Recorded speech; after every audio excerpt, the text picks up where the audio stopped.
Bienvenidos a nuestro podcast La Biblia en un año, día 112.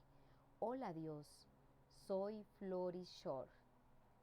The Vicar of Dibley es una serie de televisión del Reino Unido que presenta a una pastora representada por Dawn French y está basada en la vida de Joy Carol Wallis, una de las primeras mujeres que fueron pastoras en una iglesia anglicana. Hace algunos años conocimos a Joy, la cual contó una historia de cuando ejercía como pastora en Brixton, Londres.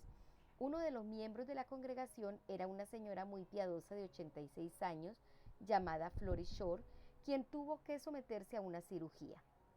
A Flory le habían dicho que las posibilidades de sanarse eran muy pequeñas. Afortunadamente sobrevivió a la cirugía. Al abrir los ojos, una de las primeras cosas que vio fue la imagen borrosa de su doctor, que estaba vestido con su bata blanca. La anciana sonrió y dijo: «Hola Dios, soy Flory Shore». El comentario de Joy es que aquello demostró dos cosas. La primera es que mostró la humildad de Flory, pues ella no esperaba que Dios supiera quién era. La segunda mostró su absoluta certeza acerca de la resurrección y del lugar a donde iba. Su seguridad acerca de la resurrección se apoyaba en la piedra angular del cristianismo, la resurrección de Jesucristo al tercer día.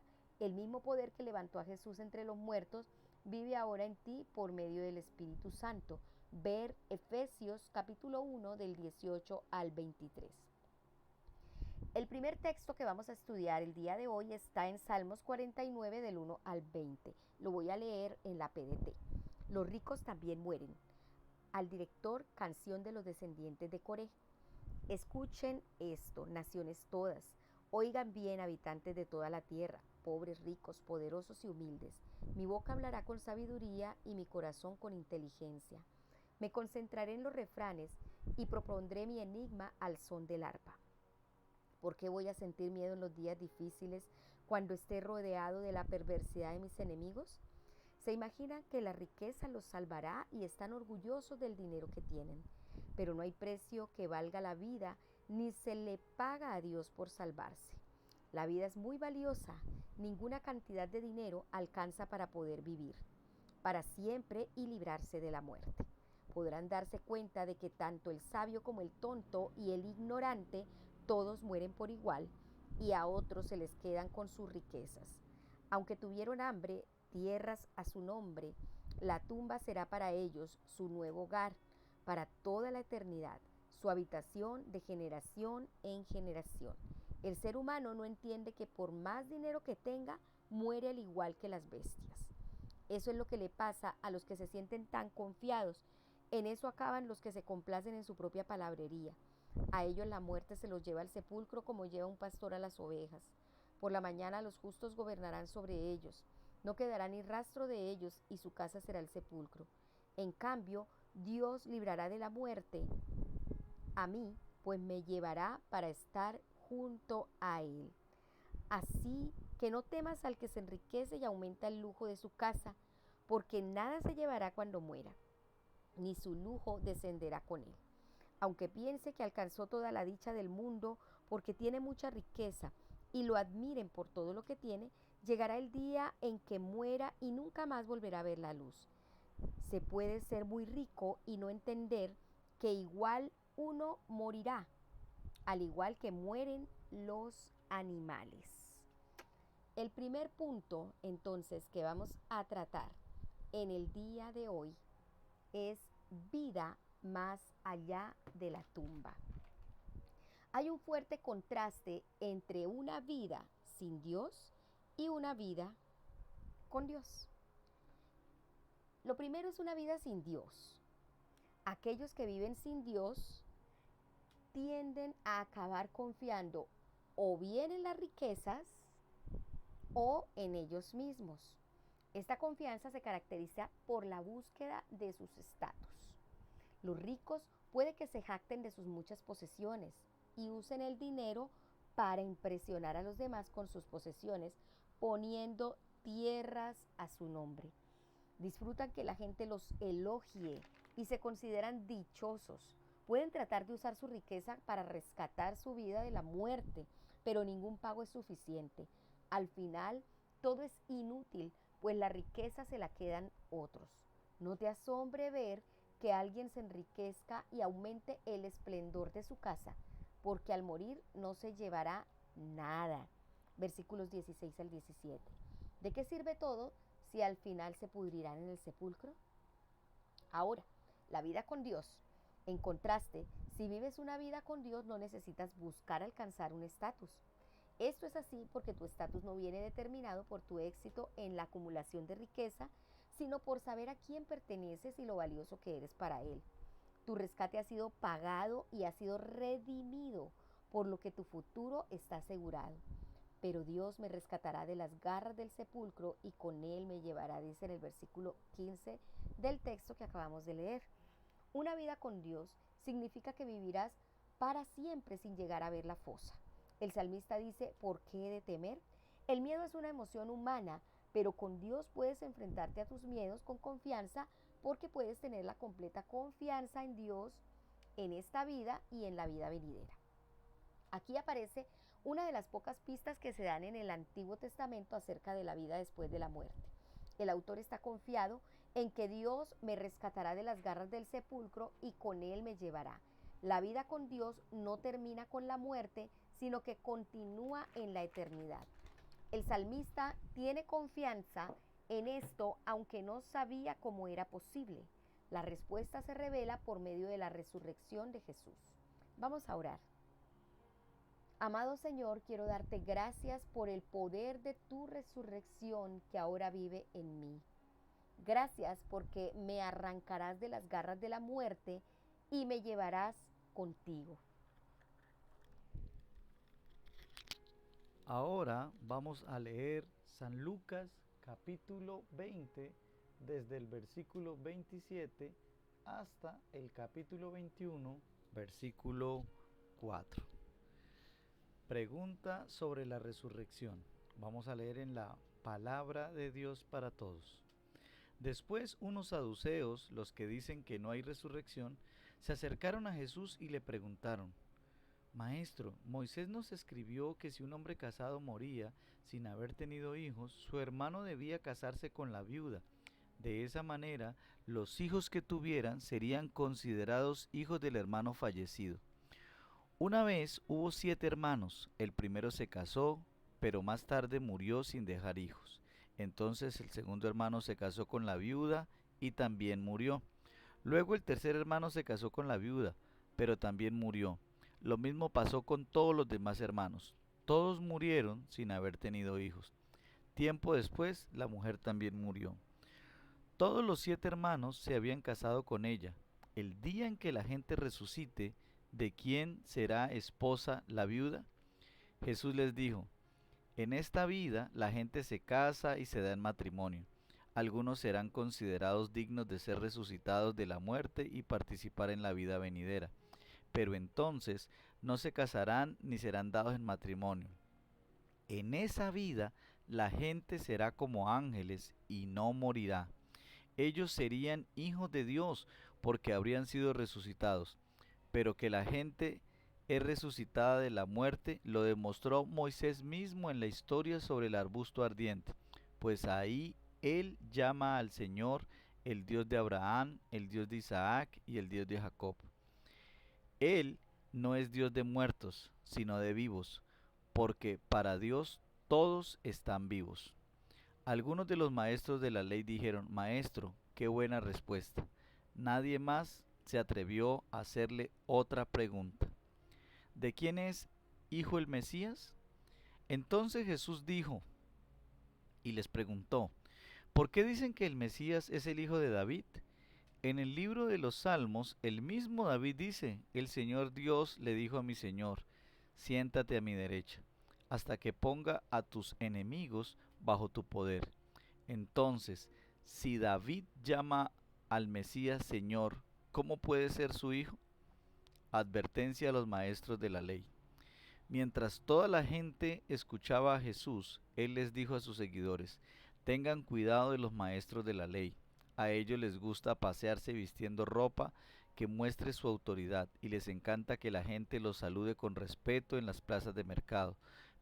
También les gusta mucho sentarse en los lugares de honor de las sinagogas y tener los mejores lugares en los banquetes. Ellos se roban los bienes de las viudas y para disimularlo hacen largas oraciones. Por eso Dios les castigará con más severidad. Vamos ahora al capítulo 21.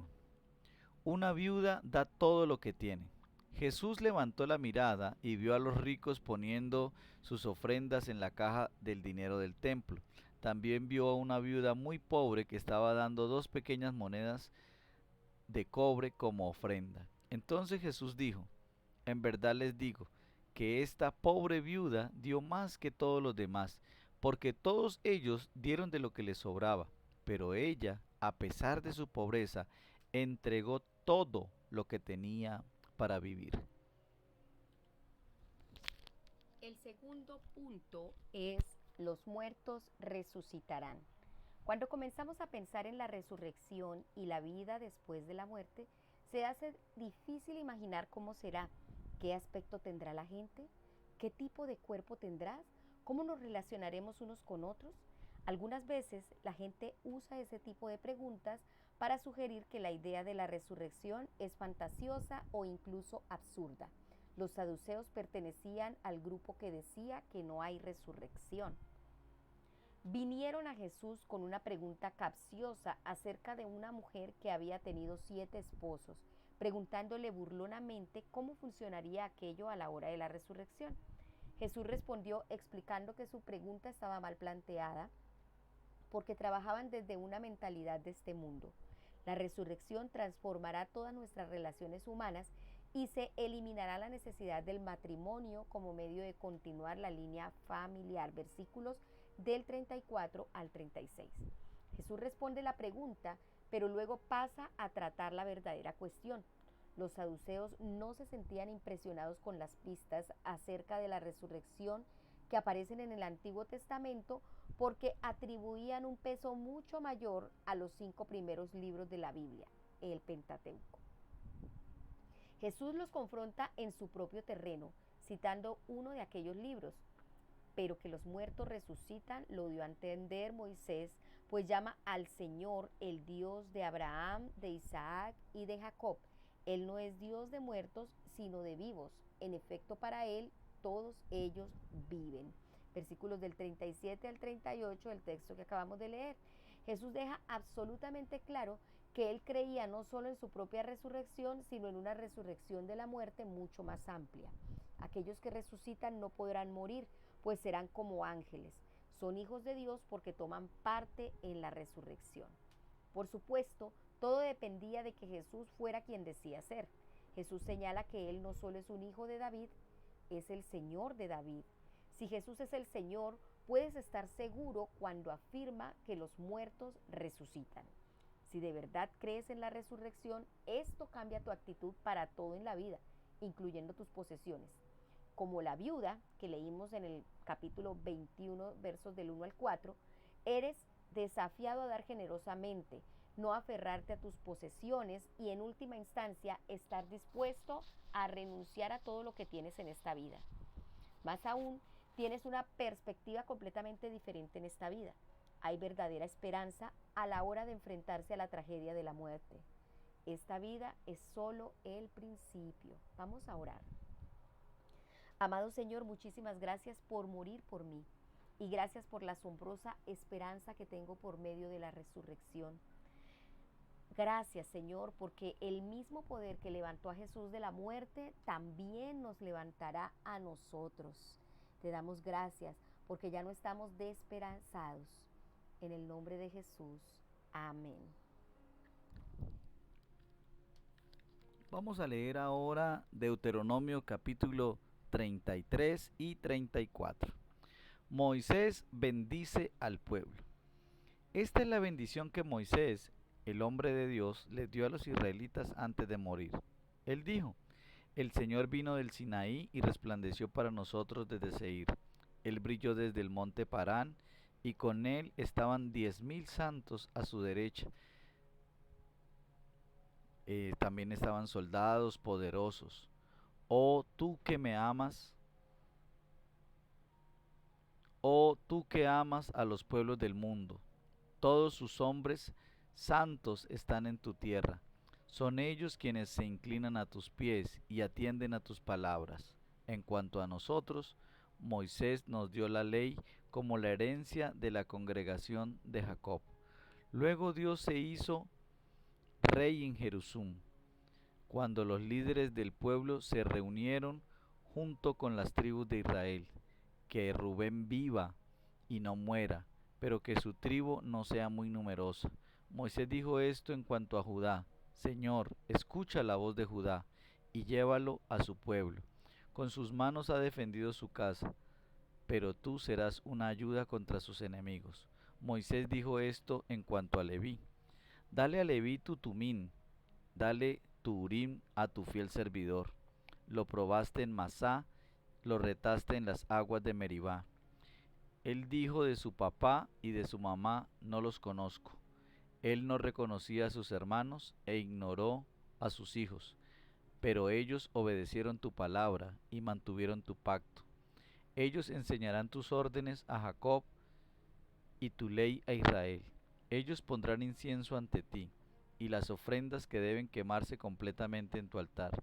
Bendice, Señor, su riqueza y acepta lo que hace.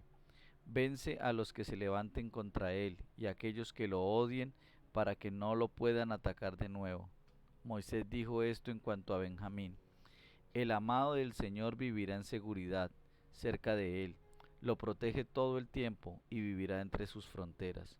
Moisés dijo esto en cuanto a José: Que su tierra sea bendecida por el Señor, que reciba amplias lluvias del cielo y agua bajo del suelo, que el sol le dé buenas cosechas, que cada mes le dé su mejor fruto, que las montañas antiguas y las colinas eternas le den buenas cosechas, que la tierra le dé lo mejor a José. Él fue separado de sus hermanos, por eso el que habita en el arbusto que arde le da lo mejor. Es majestuoso como el primer hijo de un toro, y sus cuernos son como los cuernos de un toro salvaje. Como ellos, él reúne a las naciones, aun aquellas de los extremos de la tierra. Esos cuernos son los 10.000 de Efraín, y son los 1.000 de Manasés. Moisés dijo esto en cuanto a Zabulón: Sé feliz, Zabulón, en tus viajes, y sé feliz Isaacar en tus carpas. Ellos llamarán gentes a la montaña, allí sacrificarán los sacrificios justos, porque ellos tomarán riquezas del mar y tesoros escondidos de la arena. Moisés dijo esto en cuanto a Gad: Bendito sea aquel que le dé a Gad más tierra. Él se acuesta como un león y espera, luego arranca el brazo y la cabeza. Eligió la mejor parte para sí, porque le estaba reservada una porción digna de jefes. Fue como líder del ejército, hizo lo que el Señor consideraba justo y obedeció sus leyes con Israel. Moisés dijo esto en cuanto a Dan: Dan es como el cachorro del león, que salta desde Basán. Moisés dijo esto en cuanto a Neftalí: Enriquecido con el favor del Señor y lleno de sus bendiciones, tomarás la tierra por el lago de Galilea. Moisés dijo esto en cuanto a Aser: Que Aser sea el más bendecido de los hijos, que sea el más favorecido de sus hermanos, que lave sus pies en aceite de oliva. Tus puertas se cerrarán con cerrojos de hierro y bronce. Serás fuerte toda tu vida. Moisés alaba al Señor: No hay ninguno como Dios, Jesurún, que va por los cielos a ayudarte y va a través de las nubes en su majestuosidad. El Dios eterno es tu refugio, su poder es eterno y te protegerá. Él expulsó al enemigo ante ti y dijo: Destrúyelo. Así que vive seguro, Israel, vive en paz, Jacob. Es una tierra de grano y vino, donde sus cielos mandan lluvias. Israel, eres bendito. ¿Quién es como tú, pueblo salvado por el Señor? Él es escudo que te protege y espada que te da la victoria. Tus enemigos estarán temerosos de ti y tú pisarás sus espaldas. Deuteronomio capítulo 34. Muerte de Moisés. Moisés subió al monte Nebo desde las llanuras de Moab a la cumbre del monte Pisgah, que está diagonal a Jericó. El Señor le mostró toda la tierra desde Galaad hasta Dan, todo Neftalí, la tierra de Efraín y Manasés, toda la tierra de Judá hasta el mar occidental, el Negev y la llanura que es el valle de Jericó, la ciudad de las palmeras hasta Zoar. Luego el Señor le dijo a Moisés: Esta es la tierra que les prometí a Abraham, a Isaac y a Jacob. Yo dije: Les daré esta tierra a tus descendientes. Te he dejado verla con tus ojos, pero no cruzarás hasta allá. Luego Moisés, el siervo del Señor, murió en la tierra de Moab como el Señor lo había dicho. Lo enterró en el valle de la tierra de Moab, cerca de Bet-peor, pero aún hoy en día nadie sabe exactamente dónde está la tumba de Moisés. Moisés tenía 120 años de edad cuando murió. Estaba tan fuerte como siempre y podía ver con claridad. Los israelitas lloraron a Moisés durante 30 días en las llanuras de Moab.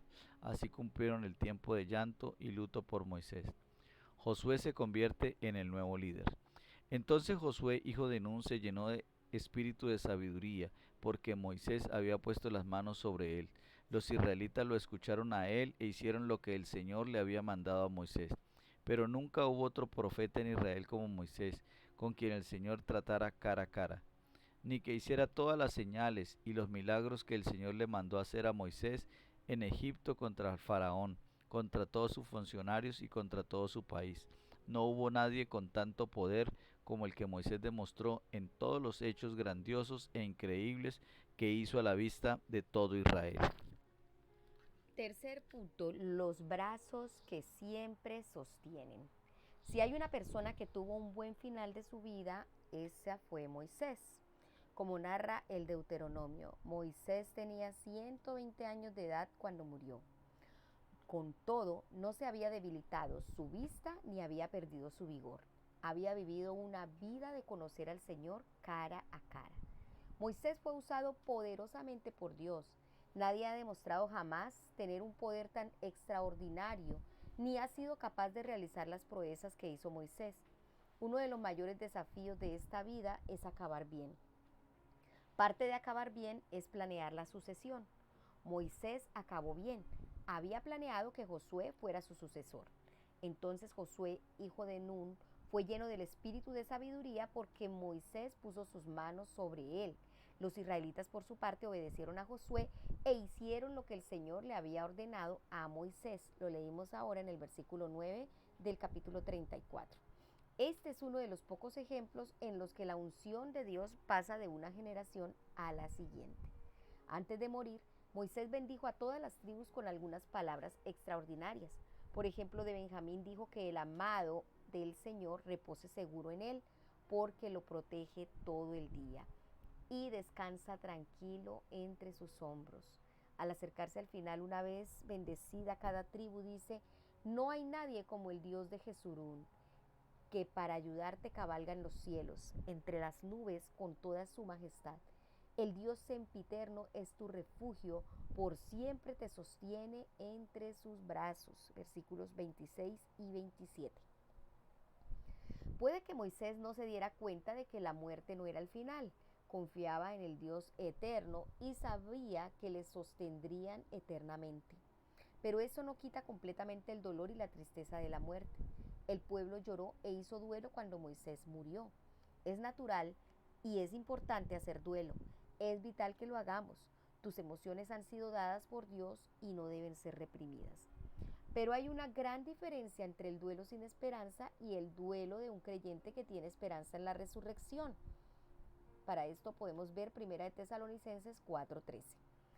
A lo largo de los años he estado en muchos funerales y servicios memoriales y con frecuencia se pronuncian en ellos estas palabras iniciales que son poderosas, reconfortantes y que llenan de seguridad. El Dios sempiterno es tu refugio, por siempre te sostiene entre sus brazos. Deuteronomio 33:27. Vamos a orar. Amado Señor, que como Moisés yo también pueda vivir una relación íntima contigo y sepa que el Dios eterno es mi refugio que me sostiene eternamente en tus brazos. Amén. Vamos ahora a ver lo que la pastora Pipa añade.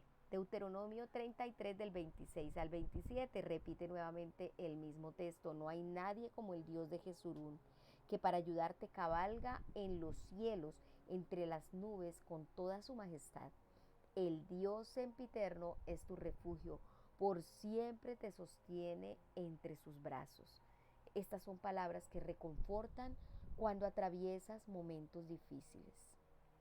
Bueno, le damos gracias al Señor por este tiempo de devocional y recuerden que fue escrito por el pastor Nicky Gumbel de la iglesia HTB en Londres. Y las voces de este podcast son de Luis Alfonso González y Marisol Rojas. Que el Señor les bendiga.